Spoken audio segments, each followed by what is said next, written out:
हमारा टॉपिक है वो है ट्रांसपोर्ट ऑफ गैसेस। कहाँ पर पहुँचाना हम लोगों ने? सेल के अंदर, ब्लड सेल्स तक पहुँचाना हम लोगों ने, टिश्यू तक पहुँचाना।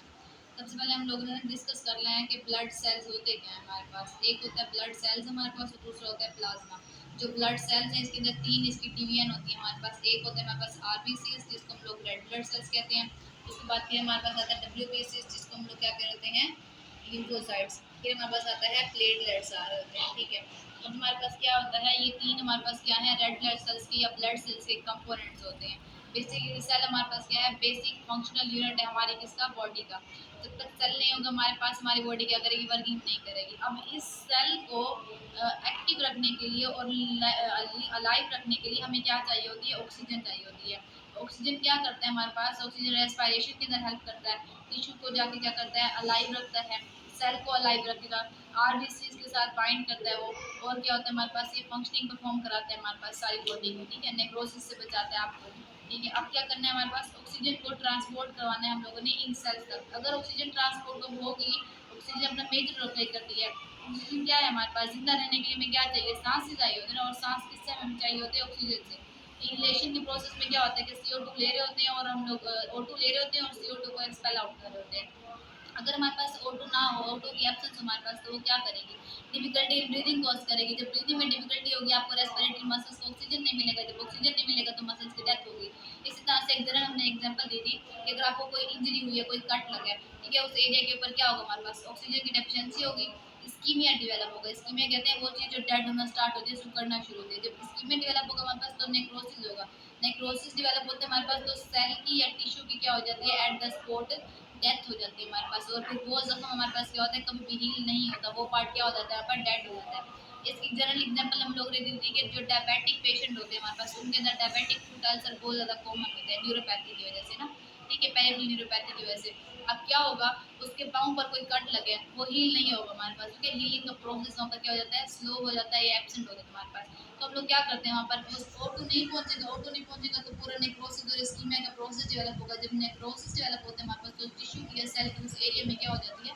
डेथ हो जाती है। फिर हम क्या करते हैं? उस जो लिम्ब होता है वो फैंटम लिम्ब बन जाता है, अलाइव नहीं होता, डेड बन जाता है। तो हम लोग उसको क्या करते हैं? कट कर देते हैं। बहुत से ऐसे केसेस हैं डायबिटिक दिन में देखते हैं हमारे पास लिम्ब कटा हुआ होता है, हाथ कटा हुआ है, हमारे पास पाँव कटा हुआ होता है, वो बेसिकली इसलिए होता है। तो ये हमारे पास क्या थी? ऑक्सीजन की ज़रूरत थी। अब ब्लड सेल्स हमारे पास क्या होते हैं? हमने बात की थी एक एचपी की। एचपी हमारे पास क्या होता है? हीमोग्लोबिन होती है। अब ये मेल के अंदर और फीमेल के अंदर इनका फैक्टर क्या होता है? डिफरेंट होता है।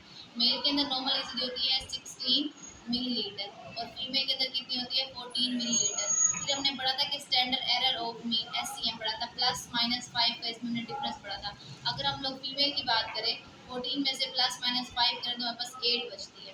ठीक है, अब 8 हमारे पास ना नॉर्मल कंसीडर होती है, यहाँ से स्टार्ट होता है। इनिशियली आपकी जो एचपी है वो क्या हो रही है? लो होना शुरू हो रही है। इसको 8 को हमने ऐसे नहीं छोड़ना, इसको ट्रीट करना है। ठीक है, अब 8 हमारे पास है। हम लोग दो बातें करते हैं, एक लगता है प्लाज्मा और एक लगता है ब्लड। आपको जो आपकी एचपी लो होती है, फीमेल्स की बात करें। अब प्लाज्मा किसको लगता है? बात आती है। और ब्लड किसको लग रहा होता है? प्रॉपर प्लाज्मा को हम लोग कह रहे होते हैं अपनी लेमेंटल में, कोमेंटल में कच्चा खून। ठीक है, और ब्लड कहते हैं पक्का खून। फिर बात आती है हमारे पास एसिडिटी और बेसिडिटी की हमारे पास। ठीक है, एसिडिटी हमारे पास ये है कि जब आपका +-8 के एरर से 14 से ब्लड आपका गया, एचबी गई है 8 के ऊपर, तो आपको कौन सा खून लगेगा? अब 8 है या 8 है, हम लगवाएंगे उसको प्लाज्मा, यानी ये कच्चा खून लगवाएंगे। अभी स्टार्ट हो रहा है इनिशियल स्टेजेस के ऊपर। लेकिन अगर आपका 8 से बिलो जा रहा है, 7 है, 6 है, 5 है, हमारे पास जो प्रेग्नेंट फीमेल्स होती हैं उनकी एचबी ड्यूरिंग प्रेगनेंसी 5 तक जाती है। वो क्या होते हैं? हमारे पास एनीमिक होते हैं, क्योंकि बर्ड बर्डन जो होता है वो डबल हो जाता है, न्यूट्रिशन सप्लीमेंट डबल हो जाती है। टू द प्लेसेंटल बैरियर आपके पास क्या होता है? न्यूट्रिशन सप्लाई होती है। ठीक है, तो हम क्या करेंगे? अगर 8 एचबी आपकी आई है फीमेल्स के अंदर तो हम उसको प्लाज्मा लगवाते हैं, कच्चा खून। और हम लोग जिसका क्या आई है, 7 आई है, 6 या 5 है, तो उसको हम लोग पूरा ब्लड लगवाते हैं, एक इंसान से लेके उसके ब्लड ग्रुपिंग को मैच करवाते हैं। अगर AB पॉजिटिव है तो उसको AB पॉजिटिव लगेगा। ठीक है, उसको एक्सेप्टर और डोनर को देखते हुए हम क्या कराएंगे? ब्लड ग्रुपिंग करवा रहे होंगे। अब की बात आती है कि हम इसको ट्रांसपोर्ट क्यों करवा रहे होते हैं ऑक्सीजन की हमारे पास। अब क्या करेगा? अगर तो हमारे पास O2 सही अमाउंट में प्रेजेंट है तो जाके क्या करेगा? HB के साथ बाइंड कर देगा। ठीक है, ये क्या बना देगा हमारे पास? HB ने बाइंड किया O2 के साथ, ये बना देगा HbO2। ये हमारे पास क्या है? एक नॉर्मल फॉर्मूला है, नॉर्मल किसका? ट्रांसपोर्ट कराना है ऑक्सीजन को ब्लड के साथ। लेकिन आपने देखा कहीं पर भी ऑक्सीजन की डेफिशिएंसी हुई है।